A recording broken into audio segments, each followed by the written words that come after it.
And welcome to a special episode of Writing Through the Unknown. I'm your host, Michael, and today's guest is a very special guest who I've had the privilege of talking with for quite a while and following her along. And I know she needs no introduction, but couldn't really do it justice even if I wanted to try. So I'm going to turn it over to introduce herself. The one, the only, so amazing, so knowledgeable, Laura Eisenhower. Oh my goodness, you're so sweet. Well, thank you so much for having me. It's great to see you. Yes, it's been a while. I know, I think Florida at the event, right? Right. Yes. Well, if you want me to say a few words about me, I guess, let's see. I'm a researcher, author, astrologer. I've been a public speaker since 2010. I like to delve into, the exopolitics, galactic history, and the planetary grid network, and the dark technologies that have impacted our ability to fully remember ourselves, and also different events that took place that was all a part of this experience in this kind of earth that we're on, and how that relates to the Sophia energy, our divine blueprint. I'm into the bigger picture ET races, and especially the research that goes into what happened after the Second World War and my great-grandfather, President Eisenhower, former President Eisenhower's administration. But one of my great passions is understanding the junk DNA and what it's really made of, and how that corresponds to all these other things I've been talking about. That's really cool. And one question I'm sure you get asked a lot, but I'm curious the answer is, what is your opinion of the Christ-Sophia? What does it mean for humanity, and is it part of our awakening? Yeah, it absolutely is a part of our awakening. It's what I would call, and many others, like our divine blueprint, our true 12-strand and beyond capability, what we all hold inside, what we all carry. When I say inside, I just mean like soul memory level, pre-fall, before Anunnaki, before galactic wars. Just that divine inheritance that comes from true source, right? Mother, father, the Christ-Sophia, the two that emerge from the source field, and all that emerged from there is like the offspring. But when you start to have fallen groups in this free will kind of experiment and experience, then all of a sudden hybridization, manipulation of incarnate consciousness, and all sorts of different events that have taken place throughout our galactic history that have made it very, very difficult to hold that or remember that or reconnect with it, particularly after Tiamat exploded, which became the asteroid belt. So when there's trauma in the land that is held in the planetary grid network here on this earth, those fractures or those trauma imprints connected to what came before, with this planet exploding and this kind of Lyran wars that stepped down into the Orion wars, and the reasons that things got so bad that a planetary body like Tiamat would actually explode. Also Maldek. I mean, when we drop down into this lower harmonic universe, the land and the planetary grids hold the fracture and traumas of what came before, because it's in its memory banks, with what happened. And portions of that Tiamat body are in the earth. Part of it became earth and the other part Maldek, and then that exploded. So that macro to the micro shows how much disruption actually took place that made it very difficult to hold the integration of polarity of the masculine and feminine. The planetary grids that had that trauma imprint was leveraged by invader groups to begin to install dark reversal technology to put it in reversal, so that we would be born generation after generation with more amnesia and more forgetfulness of our true origins. And Anunnaki played a big part. The Nephilim reversal grid and the Niberian dyadic crystal grids that literally harvest and siphon energy and stream programs through the pillars of society in order to keep us in this dependency bond with this inverted system that wants us to be in duality, really wants the masculine and feminine to not be in balance. So we see patriarchy, we see the exiled divine feminine, we see the wounded divine masculine, and these different personas and programs that have been, cast upon us that make us forget what's truly inside. Everything is from out there and what we take in. Social engineering, being groomed, being manipulated.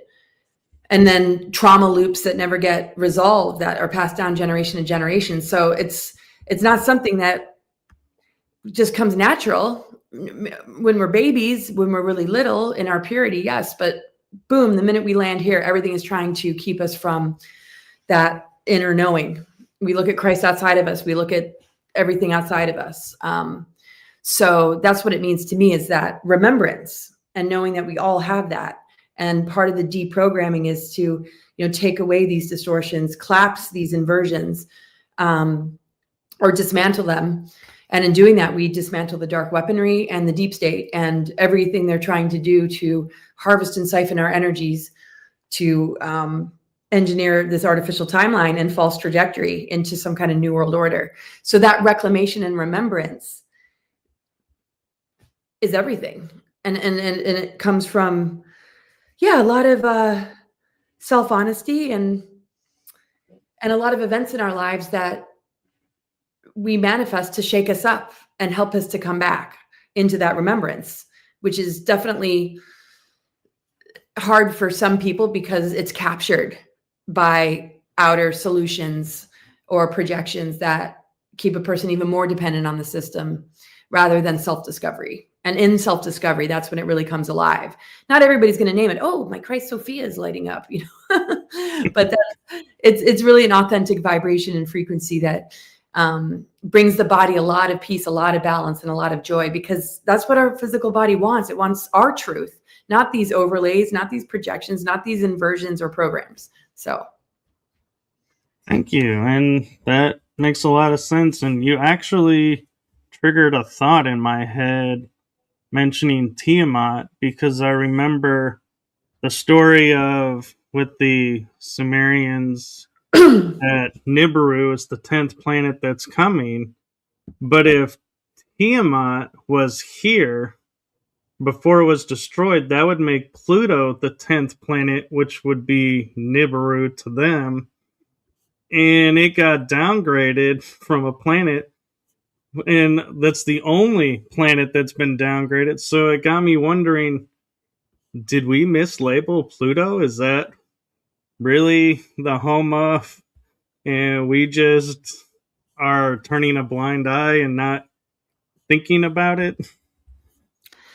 Yeah, well, good question. I mean, there's just, a lot. I mean, Pluto is a really powerful planet connected to death, rebirth, alchemy, transformation, going into the underworlds, and correcting inversion and distortion and reclaiming that creative cauldron in order to, alchemize, transform, and give birth to new realities. It connects with our reproductive organs and lower chakras, sexual centers, kundalini. So it's the whole Nibiru thing. And the amount of planets that came in after the fall or the collapsing of the Taurus system and the Tiamat explosion, how many more planets came into the picture, including Nibiru?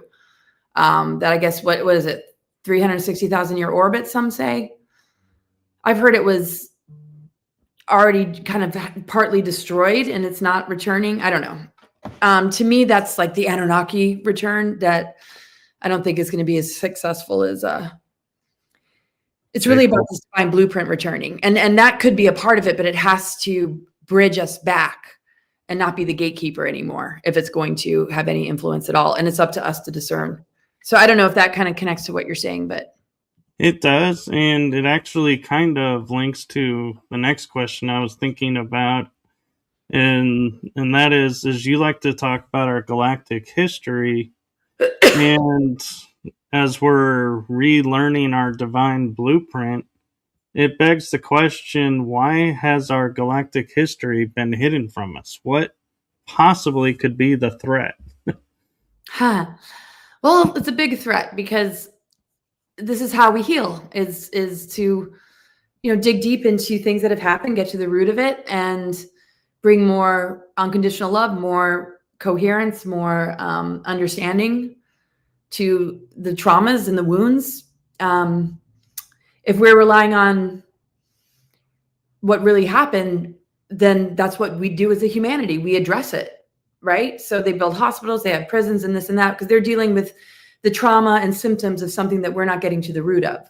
Dysfunction, broken families and troubled children, people that have been influenced by the television, people that come in from past lives with, unresolved behavior patterns, ancestral patterns that haven't been resolved, and then you've got the cabal and the 13 families and the offshoots of all of that and the darkness that comes with that, and how that has become the underbelly of so many industries and institutions like Hollywood. And so we're in the symptomatic, and look outside of yourself and go on pharmaceuticals or go to this shrink but we're still not getting to the root. So a lot of this is coming to the surface because people are starting to see the underbelly behind Hollywood, the governments, the medical industry, the social engineering, the geoengineering, that, wow, there's something operating behind the scenes that this is not organic, this is not natural. But if we understood and went to school to learn our galactic history, we'd be like, oh, these wars happened. Oh, this dark technology was put in the earth grids. Here's the social engineering agenda that works in unison with these powerful dark weapons in order to harvest and siphon the energy of distortion and compliance and consent and all these addictions that we don't realize maybe are addictions. And also the punishment and reward system, people just wanting that pat on the back and that good paycheck. We're not addressing anything on a root level. So if we were to know that, we would be able to find careers, and we'd be in touch with our soul calling, which remembers that, which was there. We'd be addressing it. People would be doing a lot more of what we're seeing today, but a long time ago, right? More hypnoregression, more working with frequency and crystals and plants and herbs, and more digging deep into the Akashic, right? To understand more. There'd be more awareness of, what this earth needs in order for it to, regenerate. And the beauty is it's happening anyway. We're kept from it to keep us in this dependency bond. But because the soul and the higher intelligence, it comes through so many individuals, and the grid workers are here, and this ascension window is so powerful. The planetary alignments hold the intelligence of the cosmic origins, the galactic origins, and how it plays out in the here and now. That intelligence knows how to repair its own planetary system. And so do we. We know how to heal our own bodies, right? So we're catching up with, that greater history, because there's such a power of acceleration, happening on the planet right now, and the energy shifting, that it's forcing people into, digging deeper and looking deeper. So it's not the kind of thing you're going to get in the school systems. It's the kind of thing you're going to find if you take a break and you find yourself and you go explore, you go do research, you dig deeper than what they're going to give you, in third class geometry or whatever. It's not sacred geometry, right? Science is saying it's junk DNA. That's not the true divine template, right? So we have to really pay attention to what doesn't feel right and begin to explore what that is, because then we become the educators and the reminders of this next phase of creation. So to answer your question, I know I'm so tired. I have these really long-winded answers. The reason it's been kept from us is because we would heal. We'd be too empowered. We would overthrow the deep state right away. They need us. They're vampiric. They want us to be dependent on them to keep them in power. So knowledge and wisdom, and wisdom that comes from knowledge, sort of like our own childhoods. If somebody gave you a script and gave you a storyline that wasn't true about what you went through as a child, how could you possibly heal if you weren't well, or truly heal? It's the same thing with our galactic history. We're kept from it because if we were to know, we would truly heal. And the thing is, it's all coming out. And it doesn't have to be about the information. It's also about tuning into trauma, tuning into imbalance within, looking at, the family members you were born to, the different things you keep attracting in your life, and really working out those kinks, and bringing balance and wholeness to yourself. And then you on a micro level are making a big difference to the bigger picture of it all. And life gives us everything we need to be able to achieve that. It's just when it gets captured by the system and these different, sorry, my neighbor, the person's outside, when it gets, captured by a system that doesn't want to look at that, doesn't want to help our children when they're getting downloads or they can't sit still, and understanding, wow, they might have a starseed mission. They might be somebody that is remembering Tiamat exploding. I mean, it's not a part of the dialogue. Can you imagine if it was? Then we'd be really addressing everything, and everybody would stand a much, much better chance of living a fruitful, embodied life, because kids come in that way and we're not looking at it. We ignore it. And then hearing you talk about it, it got me started thinking about, like in the Bible, we have the Tower of Babel, where we all spoke the same language. We were getting too close to heaven, and then the gods destroyed the tower, split everybody up. Well, what if this tower was a spaceport? Well, there's a lot of that kind of stuff going. I mean, there are advanced civilizations. I mean, Atlantis, Lemuria, the original root races, Hyperborea or Polaris, Hyperborea, Lemuria, Atlantis. The gateways were open. There was a lot coming and going from Earth to off-planet star systems. The pyramid technology was in alignment with the star systems.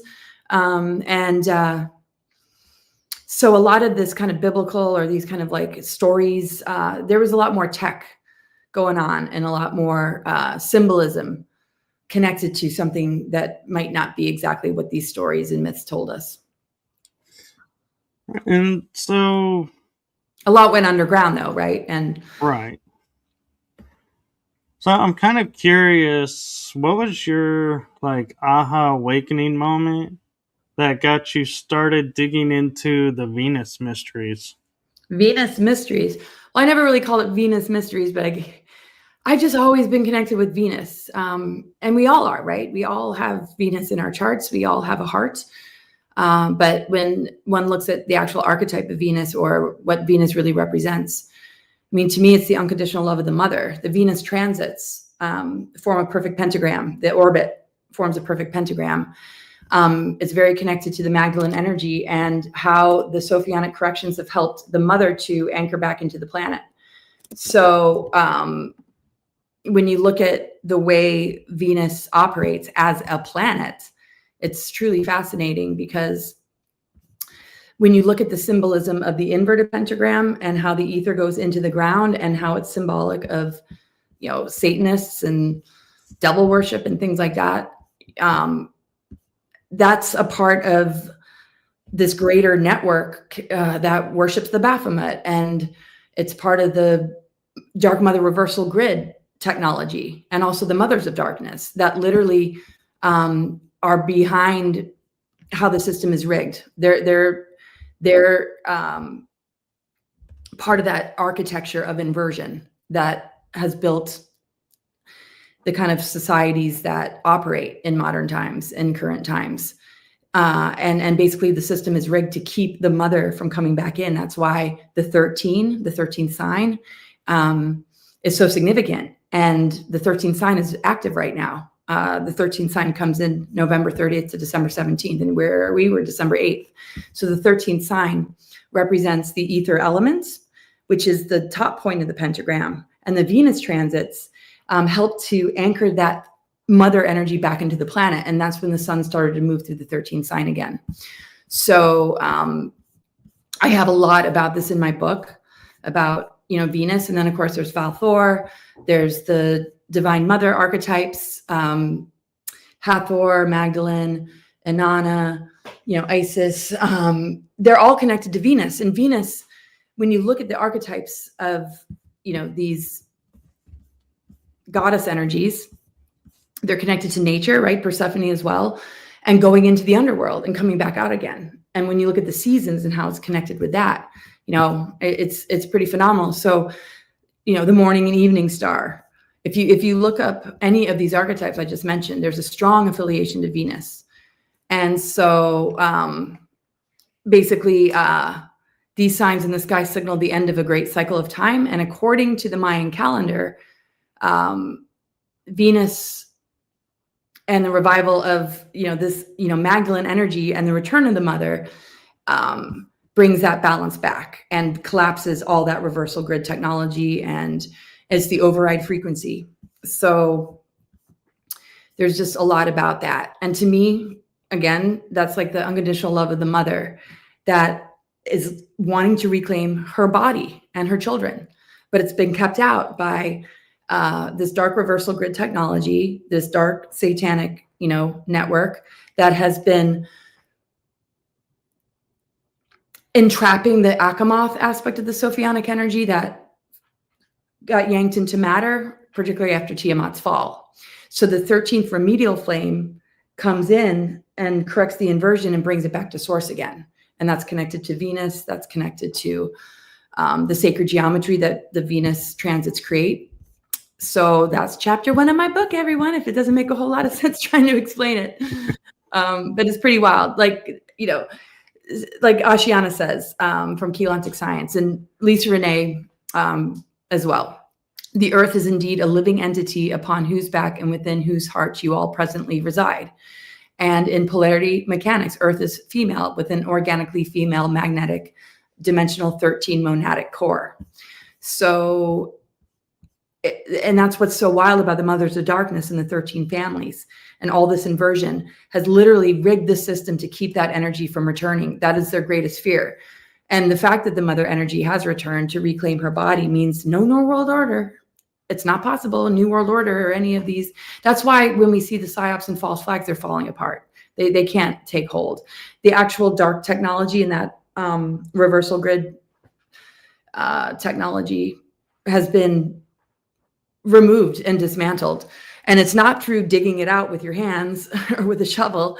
It's through being the override frequency, holding the higher frequency, holding the sacred union energies, allowing grief and trauma to move through your body and release it. You literally collapse control grids through overriding the social engineering and all the things that have kept us as engineered humans, as socially engineered humans. Right. And that's how we also dismantle the geoengineering. We are way more powerful than we can imagine in taking down the dark technology, but it has to come from within. And I just realized, as you were describing Venus and how it's, we think, Roman goddess of love, how it's the mother. I started, realizing, what is the one thing that NASA and science is pushing us to do? Venus and Mars. We have love, we have war. It's like we have the two energies that oppose, that are here in existence on this planet, that we're constantly going between. And so, do you think that's the real reason why the NASA is saying, we need to go to Venus, we need to go to Mars? Is not that they're the closest planets that they want to tell us, but it's the energies that are there on those planets. I don't know. I don't know much about, I was recruited to go to Mars. I know there's Mars colonies and Venusians that live underground in Valthor, and lots of Venusians at the conference I'm going to be at that focuses a lot on Venus, and a lot of people that have a strong connection, right? In their hearts. Somebody just wrote that they have Venus in the 8th house, which is a really powerful placement. And when I, name the archetypes, that's not really the source field, right? The source field is like Ein Sof, right? These are emanations of the mother, of walking the path, archetypes we all carry within ourselves. Same with the masculine, the Christos, right? But we have the masculine and feminine within us, the electric magnetic, the Christ-Sophia. It's a relationship. It's an integration of polarity that begins to dissolve the seals and fences that have been placed in our DNA. And that's a whole nother story or like explanation that, a lot of listeners and maybe you are, already familiar with. So the energies of Venus and Mars and every planet has a lower octave and a higher octave. So I do presentations about the weaponization of the zodiac and how a lot of different tactics are being used to keep us in the shadow expression without moving through the shadow work. So Aries, Mars can be warlike, very aggressive, very me, just kind of like out for themselves. But it's also the planet of, willpower and divine identity, right? So Venus, the planet of love, can have its lower octave and its higher octave, unconditional love. But the thing is, they're meant to work together. Mars benefits from the love of Venus. Venus benefits from the warrior energy of Mars. They're opposite each other in the chart, in the zodiac. You've got Aries, Mars, the first house. Opposite, you have Libra, Venus. They're directly opposite. So the nodes, if somebody's born with the South Node, Aries, first house, or just Aries sign, North Node, Libra, their soul work in this lifetime is to go from Aries and to integrate the Libra and the Venus, right? So they're meant to be married and more in union. And it's very symbolic, and it's about, what's within us. Our solar plexus doesn't do well when it acts alone. It needs to be the power of love. It needs to be the power that comes through from the heart, and vice versa, right? So, Venus, when it's in action, it's a prayer in action. It's the love of pursuing what you're passionate about that has that willpower, right? So they work really well together, because Mars, when it's compartmentalized and it's lacking heart, can be really aggressive and abusive and a warmonger. Venus without Mars, sometimes it doesn't take enough action. And I mean, I don't know, every chart is different, but NASA and just the way that the planetary energies can be worked with sometimes, with bases on Mars, lunar bases, and the Saturn moon matrix, and the reversal grids on the planet Earth. That's all to influence the way we relate to these energies. These planets connect to our organs, right? Saturn is the law of structure. It rules the skeletal system. Mars rules, the head, also the solar plexus, the heart chakra, Libra, right? So if we're caught in the inversions, our health suffers. The way we relate to each other suffers. So we're all given, the challenges that we need in order to correct those inversions to be in the higher octave of these planetary energies. So yeah, people want to go to Mars. They want to go to Venus. I know there's a lot about the exploration of it all, but I just hope we can really work on this planet and open up the gateway so coming and going is a lot easier, and we can advance our DNA again and become like these Merkaba ships and be able to just come and go as we please. And until then, yeah, is it all just going to be technological, and what kind of humans are actually going, and is it going to create more trouble than it's worth? I don't know. That's a good point. And while we were talking about that, Carmen Sanchez asked an interesting question. She says, this days is like dream, like nothing is real, and sometimes feel headache. This can be part of the new energies that are coming in? Exactly. Boom. I mean, that's just the way to explain, or just give words to the energies right now. Saturn moving into Aries, Neptune moving into Aries. Neptune is the dream. Neptune is all about the multidimensional, the spiritual, the creative imagination. Saturn's all about structure, the law of structure. We've come out of dark Saturn, inverted Saturn, which is all about authority and control and mandates and, just answering to an outer authority, feeling conditioned. You don't necessarily feel conditioned. Maybe you are conditioned, but that's all Saturn. Energy blocks as well. The higher octave of Saturn is self-mastery and being able to become your own authority. You're not just always playing by the rules, unless they're important rules. Of course, there's some rules that we need to abide by, but it's more about personal authority, having authority over your space, having your own sense of what your structure, your physical body needs, without it being about what some outer authority is saying. We can measure our own inner authority against outer authority and see if it's an agreement. And if it isn't, this is when we don't consent. This is when we say, I will not consent, right? That's old Saturn. This new shift, right? Saturn in Aries, Neptune in Aries is the embodiment of the divine human, where it is a dream. And we're the script writers of this dream. We're working with the law of structure, and we're moving out of inverted Saturn into the higher octave, self-mastery. In Aries, it means that we're embodying more of our divine human nature, but the weaponized inverted one that they want to kind of pull us into, even though the deep state and all this is crumbling, is being lost in the illusion, being easily thrown into, just feeling super confused and being caught in deception because of what the news is telling you. Only seeing the timeline based in what you're seeing outside of you, not being an empowered person that is actually creating your future. So people are still caught in that because they don't know what to do with, the possibility of having this level of freedom. Like, I can create my own future. It's like they want somebody to do it for them. They want to plug into something other than themselves. So it might take them a little bit longer, but and I think the headache, the headaches definitely come with Aries. Aries rules the head. Saturn, constriction, right? But it's constriction that we can begin to understand because it can become a boundary. What is constricting you? Is it something that you read? Is it somebody in your life? Is it something you watched in the news? Well, that discomfort that Saturn can bring can become a boundary. Like, I don't want that in my life. And then, Saturn's a boundary. That's part of moving into the self-mastery, is that, do you want to open the door? Or you want to close the door? Having more personal authority. I want this person in my life. I want this commitment. I'm devoted. Or allowing something in and just agreeing to it because somebody's making you do it and you think you have no choice. So I have an interesting question for you with astrology and the planets. And I just started thinking about this because we were originally a 13-month system that got changed to a 12-month system. So astrology-wise, would that mean then there's 13 signs, but we dropped one to keep going with the system? And as everything's related to the planets, does that mean we were originally 13 planets? Not originally. The 13 only comes in when a system is so broken and so caught in inversion that it has to act as the remedial flame. Otherwise, it's like part of the 0-point unified field. It just is a tone that kind of sits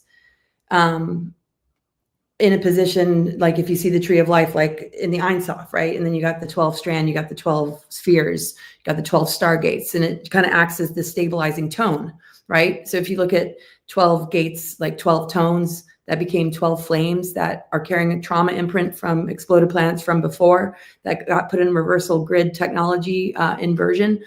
The 13 flame, the 13 sign, which is actually ruled by Chiron, the wounded healer, needed to come in order to braid and restore and bring back the 12 into alignment again. But yeah, as far as like 13 planets and the 13 moon calendar, I mean, it's all connected. The 13 moon calendar, the 13 sign though, that sits between Scorpio and Sagittarius overlays right on top, right? And it becomes the part of the laws of alchemy. We go from Scorpio into that underworld, into the transformation cycle, into that depth, right? And we move through this field of alchemy, where it's possible to rapidly heal, to just accelerate our journey and our growth in extreme ways. It's the sign that literally dissolves how dark Saturn has bound a lot of people into compliancy and dependency. And it just takes us through this passage, which is why this was prophesized as a powerful window period. The Mayans understood this. The sun started to move through the 13th sign in 2010. The significant date of the Mayan calendar was, 2012, and yes, Magdalene represents the 13. She was the 13th apostle. So when that energy fell into distortion and they tried to wipe her out and who she truly was, that it's all connected to the Venus transits in the 13th sign and the return of the mother. So she's like the daughter principle that reconnects to the mother, right? So the journey of the Magdalene and the archetype of the divine feminine that we all carry, we don't have to name it, but it's an archetype we all carry, goes into those underworlds, moves into that inversion in order to correct it, in order to alchemize it. So we're all connected with it. We all have access to the 13th sign. And look at it. When I do presentations, I connect it to the DNA strands. I connect it to the planetary grid network, because everything's connected, right? The 13 as the remedial flame connects us back to the 0-point unified field and collapses the deep state. and corrects the inversions. So again, the remedial flame comes in when things have gotten so bad that it has to intervene. Sorry, everybody, if I'm not expressing well. I've got a very, very sick father right now. Okay, but does that kind of make sense?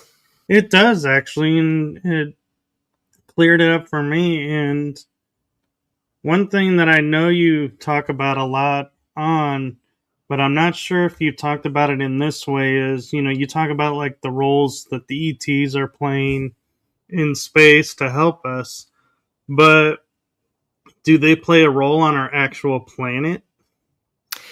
Yeah, well, I mean, we've always been multidimensional beings, whether you remember it or not. I mean, that's the only thing that separates people from it is lack of remembrance and the inability to want to see it. I mean, it's there. It's always been there. When we look at dormant DNA, what is that dormant DNA? Well, it connects us to a much, much larger picture, our multidimensional self that has had experiences in other star systems, beginning with the Guardian founder races in Lyra and Orion and Tara. And, so ETs have been interacting with our planet for a long time. We were more advanced humans that if we looked at would maybe call them ETs or benevolent ETs. This Earth held a much, much different energy than it does today. And the pyramid technology was connected to the star systems, and there was, ships and beings coming and going. And then, after certain cataclysmic events happened, particularly the final fall of Atlantis, I mean, everything really went underground or it left. And here we are as humans, and we're dealing with, ETs like Anunnaki, Dracos, Greys, some Nordics that were all a part of this reversal grid network, putting this, kind of technology in place. So, and its purpose was to keep us, very, very dumbed down. And at the same time, benevolent beings put seals in our DNA so that we wouldn't be able to just go back to higher earth energies and recontaminate it or cause destruction because it had already been destroyed. There had to be a lot of repair work. Some ET species went extinct. And remember, they are us, like the aquafarians, right? We don't want to look at them as separate. We want to look at it as we used to be able to inhabit those kind of bodies.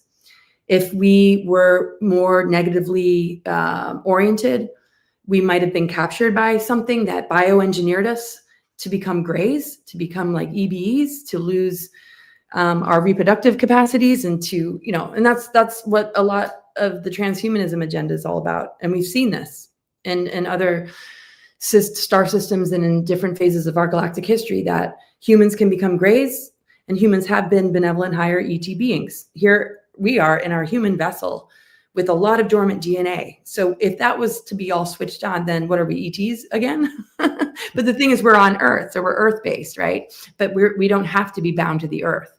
This is the thing with like Prison Planet going away. Sure, we can come to Earth. It'll be like Grand Central Station of the cosmos because it already has an affinity with all these star systems, and it's housed so many different races and so much diversity. But the difference is going to be we're not bound here. Right? So we break that reincarnation loop when we deprogram. The only reason we come back in is because we're still hooked into some kind of programming that keeps our soul bound. But we're not victims. We simply have to do the work to know the difference between our authentic true self and what has been engineered or imposed on us or indoctrinated into us. And that's what sets us free. So that is the ascension path. Whether we see it in 2 years, like this planet's all of a sudden like looking way, way different. Well, if it's happening differently for you, you're going to manifest different things in your life to take you to a higher Earth experience. But I do feel, this bifurcation is happening without it completely splitting off. But it's like your soul is preparing for the next experience. And whether it's here or somewhere else, if your soul is growing, if you're doing the inner work, if you're dismantling programming, or you've always been somebody who hasn't really been programmed, but maybe slipped into it, we're constantly moving as souls, regardless of our physical environment, if we so choose to do that inner work. And that inner work is really remembrance, remembering who we are. It doesn't have to be hard work. It's just like that revelation of, wait, this is the real me versus, what we've turned into for the sake of others, or just to want to fit in or because we're scared of what people might think, you know?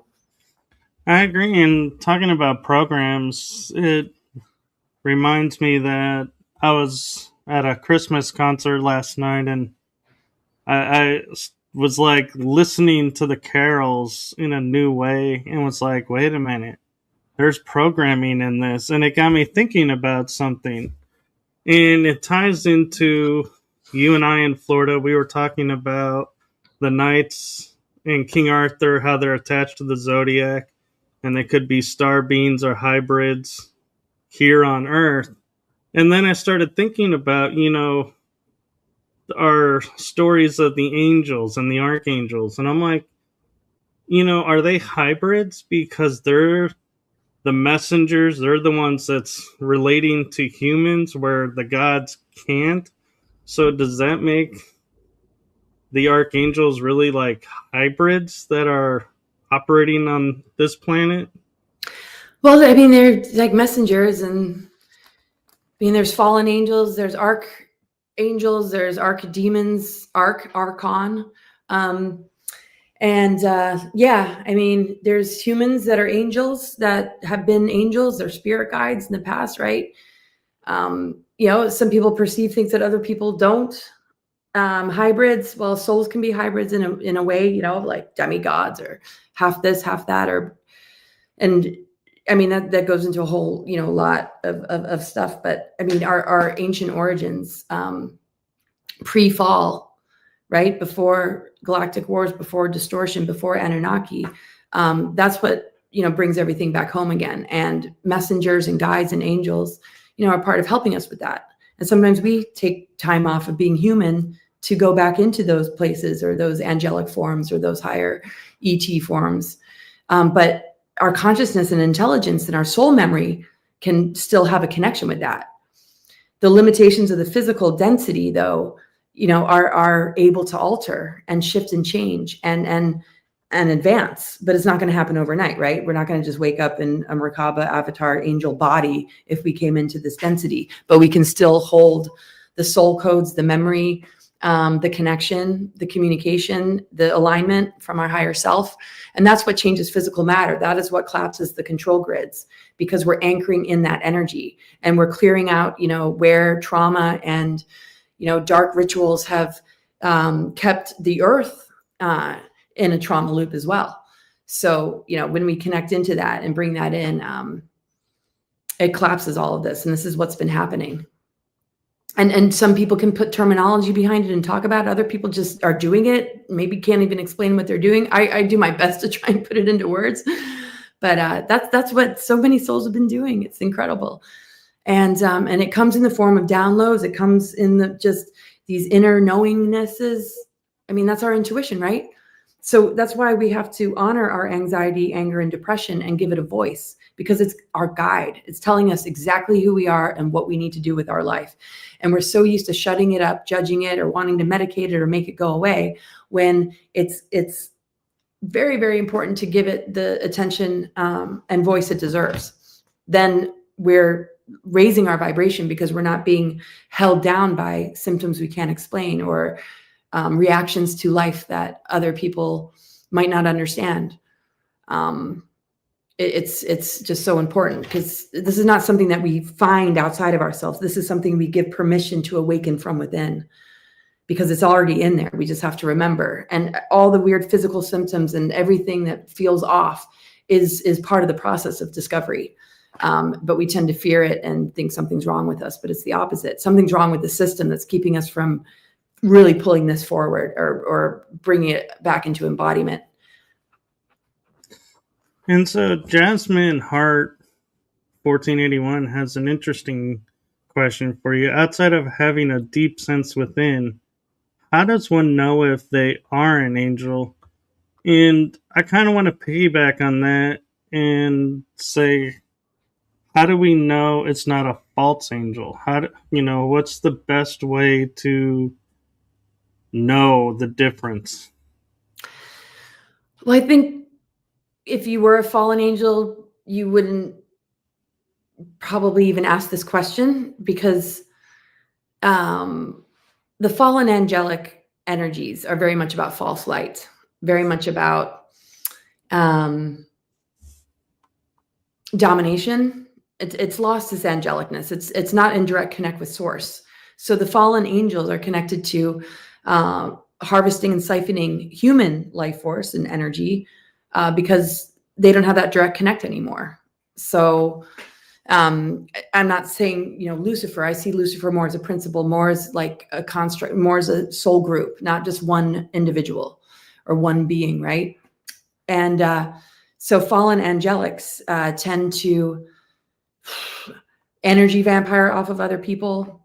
They have narcissistic tendencies. They have a lot of, kind of inner self-importance, but it's starting to create a lot of issues for them because it's not sustainable. It's not regenerative. It's not connected to unconditional love. It's not connected to benevolence. So people can have fallen angelic tendencies like negative ego, but if they were to begin to correct that or notice that, then the true angelic nature would emerge. So people that don't have that negative ego that they're caught in are very angelic, people that are loving, that love animals, that love nature, that love children, that, or at least are guardians and protectors, or have that instinct to want to protect if they saw anything being harmed or in danger. People that have compassion and care about other people's feelings. There are different levels of angels, right? But we're in physical form. So a lot of very advanced souls that are incredibly heart-centered, incredibly resilient, are like Christed beings. So there's a lot of earth angels. It's just, if you're a being of love, you're an earth angel. When you die, I can't say where you're going to go, but I'm sure the angels are going to be dancing around you because you're a frequency match to them. And if you're not and you're fallen, you might have to move through some difficult terrain in order to purify and clear that energy. Because I look at purgatory as purgatory. Something needs to be purged. You're kind of locked in between, the higher dimensions and the lower, right? I don't see it as heaven and hell. I see it more about frequency and, what you're carrying. If you're so corrupted in your negative ego, your soul is going to want to take you through a purification process. If you resist it and you want to stay a dark player, then you're going to make home in hell. You're going to love hell. You're going to think Satan's great, right? You're going to be like, bring it, bring it. But if you really want to correct yourself, you're going to go through the process of purification, of self-correction in order to get back to the angelic realms. So it really depends on frequency. I think everybody's got the choice of, the devil or the angel on your shoulder. Which one are you going to choose? And people that have really worked on the heart, if they used to be evil, they can reach that again. And those that might have been all angelic might become fallen because they just can't maintain it in a world and density that is this inverted and destructive. But to me, like really powerful angels that are on earth can move through inversion and not forget who they are or lose themselves. But we got to cut ourselves slack if that does happen, because this is the kind of world we're in. And this is why, to me, the angelic energy is compassion and forgiveness, and that we all help each other rehabilitate and get back to source. Some criminal acts are way worse than others, of course, and they require rehabilitation on a very, very deep level. But the willingness has to be there.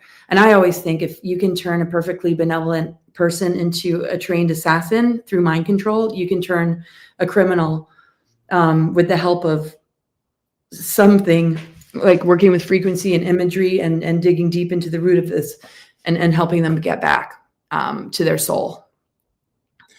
Very cool. And Carmen Sanchez has an interesting question for you. I hear we need care. We need to care what we're thinking because we manifest more fast. And in 2026, we see manifesting more faster. And all of this with imagination. Is this true? Yeah, Mercury, the mind, Mercury is the magician archetype. Mercury rules Gemini, so communication, throat chakra, right? If we don't speak our truth, sometimes that manifests as thyroid issues or feel like, it's just really hard to communicate. But yes, what is the quality of our thought forms? We shape reality based on our thought forms. That's why they use mind control, because they want to capture the magician energy to create magic to serve them, where we believe in what propaganda, what we're seeing in the news, we believe in it. So our thought forms basically make magic for them. They stay on top and we stay small, but that's all changing, right? Mercury also rules Virgo. How does the mind speak to the body? The body, mind, spirit, communication. If the mind is speaking programmings to the body does not like it. It gets sick eventually, right? Some programmings might keep it alive a little longer because, maybe it's coming from feeling really rewarded in your job and thinking you're like the greatest thing ever. And then realizing like maybe that career, that job wasn't everything. Then you have to be flexible. So Mercury, the way the mind talks to the body, if it's coming from the higher self and you're speaking your dreams and your visions and your inspirations to your body, if you're speaking self-love, if you're speaking your trust in yourself and what you're capable of doing, you're going to manifest miracles. You're going to accelerate in your healing process. You're going to manifest your dreams and visions into reality. But if it's caught in I can't do that, or that's impossible, or it's a negative frame of mind, or, it's hatred and toxic, that's going to really mess up your world because you're the magician of your reality. And you got to ask yourself, how much is that energy being taken from you and used by others? Look at all the talent and skills that, people grow up with that the system wants to leverage. But here's a paycheck to make you feel better. And then all of a sudden, next thing you know, they're making you consent to what we saw in 2020 and all this crap that we had to go through. That was a very pivotal time of people being like, hey, I don't need to consent. And that redirect can be daunting, but you're the magician. You're the writer of your reality. I lived on the road so many times. I had no money at all. I had nothing. If my thought forms were like, you're screwed, or, your mom's really mad at you because you're not living this better life she wanted, it would just get darker and darker. But when I was thinking in my head, I'm abundant, I'm in the now, I've got everything in front of me, and I changed my thoughts, I would find money on the ground, I would meet cool people, and it just took that simple shift of thought that made all the difference in the world. And that I saw the magician like nobody's business. And then I got into astrology. I'm like, aha. I'd always kind of delved in it, but that was a great question, though. It's so, yeah. So I have a follow-up with, I'm curious your perspective on a little bit of galactic history that's coming to light. And that is, we have ancient Greeks and indigenous tribes that talk about a Earth that had no moon. And then and we're told, no, the moon is a natural object that broke off of the Earth. It's always been there. So what is your thoughts on what the moon really is? Well, after, Tiamat's explosion, it's been said that it was, brought in. It's like an artificial satellite, like a Death Star, and there's just ET beings or grays inside, and there's lunar bases and this and that. So there's, a very strong artificial component to the moon, kind of working like this kind of satellite and base. And then you got Saturn. What's the Saturn moon matrix? The rings of Saturn and how that relates to the moon. It's broadcasting a false reality. 98% of our consciousness for a big portion of humanity has been caught in this sort of artificial overlay. And how that relates to the moon. So that creates the imbalance, right? But it doesn't mean the whole moon is like that. There's a lot of ancient components to the moon. The 13 moon calendar, the higher octave of the moons. Again, every planetary body has its higher octave and lower octave. So even if it's been tampered with, even if it, comes from here and it became this or that, look at what the Earth became. It became a 3D planet, completely infiltrated and overtaken by, the cabal, like an infestation. But is that really what's underneath it all? No, this is an incredible planet. This is a beautiful planet. So when you bring the moon back to where it began and bring it back to the body that it emerged from, then we're connecting to the more ancient, more higher octave of the lunar, which the outer planets help us to connect with. So it's one of those things where, yes, if we didn't have a moon at all,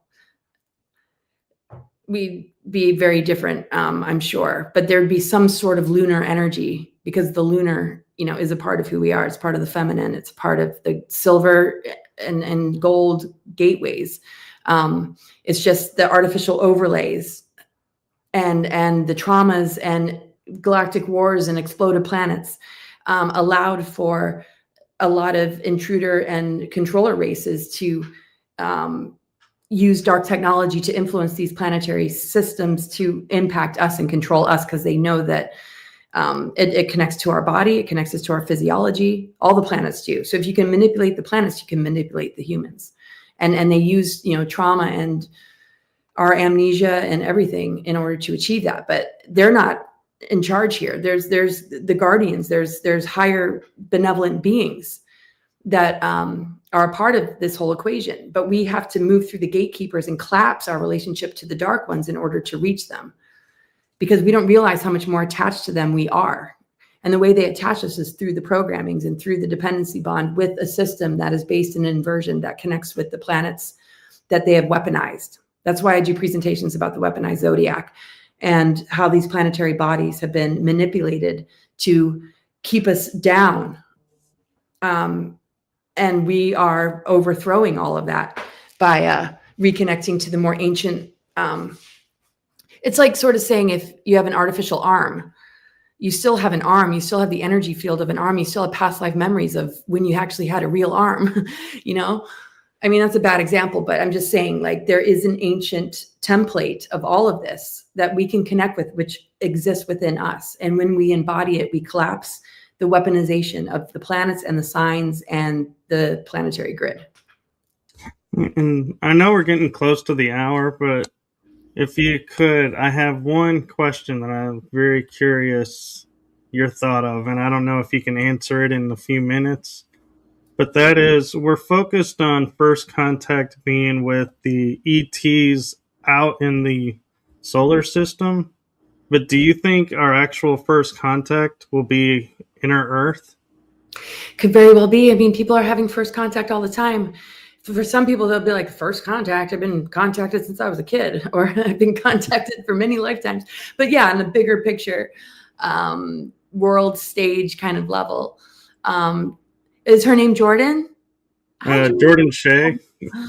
On a bigger picture, level, I don't think we're all going to have the same experiences. I think the government's disclosure is really about this first contact, landing on the White House lawn and this and that. We've already had UFOs flying over the Capitol. We've already had the LA, the UFOs, the battle in Los Angeles, right? There's already been Roswell crashes and numerous down crashes of UFO craft. There's already underground bases, and Eisenhower talked to Balfour and ordered an invasion of the Dulce underground military base, and ETs were there. I don't understand this first contact. We've been contacted for so long. We've been dealing with ETs, positive and negative, for a really long time. So, but I know what you mean about the first contact. Yeah, it's the one that will awaken the sleeping masses, the ones that will see it like that. They don't have this bigger picture information like you and I do, and your listeners and a lot of people we know. They haven't been a part of this dialogue. So how manipulated is that going to be? And who is it going to be? That's the question. And fortunately, there's enough of us that have researched and worked in this field, and enough people that have come forward with their contact experiences and their abductee experiences that will be able to be a part of this larger conversation to keep it in check. Just like conspiracy theorists and architects and engineers for 9/11 kept all that in check.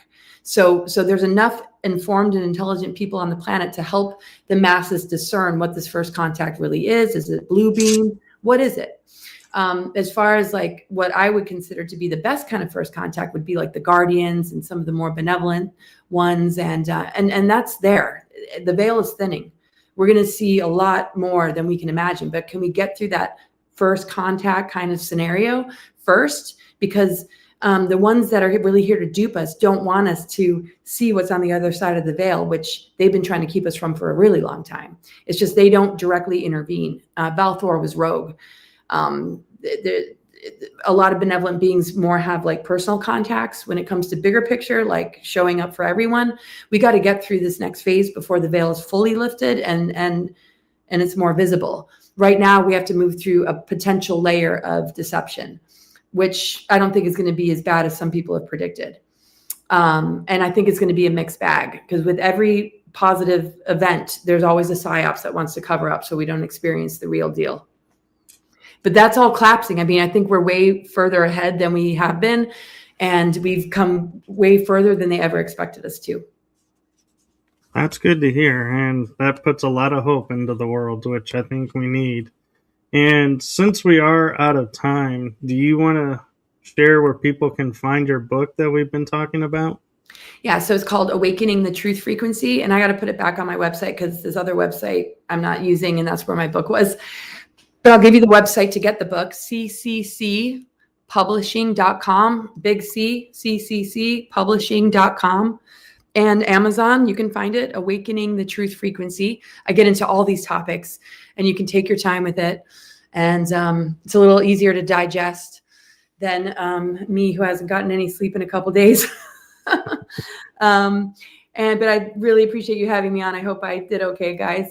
And my website is cosmicgaia.org, COSMICGAIA, Gaia.org. You'll see all my social media links. I have a Substack, and I do a lot of really interactive things. And yeah, I have a subscription, and yeah, you can book a reading with me, and I can check out your chart. And anyway, it's been great to spend some time with you. Yes, well, hopefully get to have you back on again. And I want to say two things real quick to you, because I know you do have to go. First is my heart and my show's heart to you with what you're going through with your dad. Oh, thanks. He's an amazing man. Yeah. Just so everybody knows, my father's got days to live, and he's with my sister right now. I'm heading over there in a little while. But yeah, we're trying to get him into hospice in Florida. I was going to fly him home to New York, and the plans changed.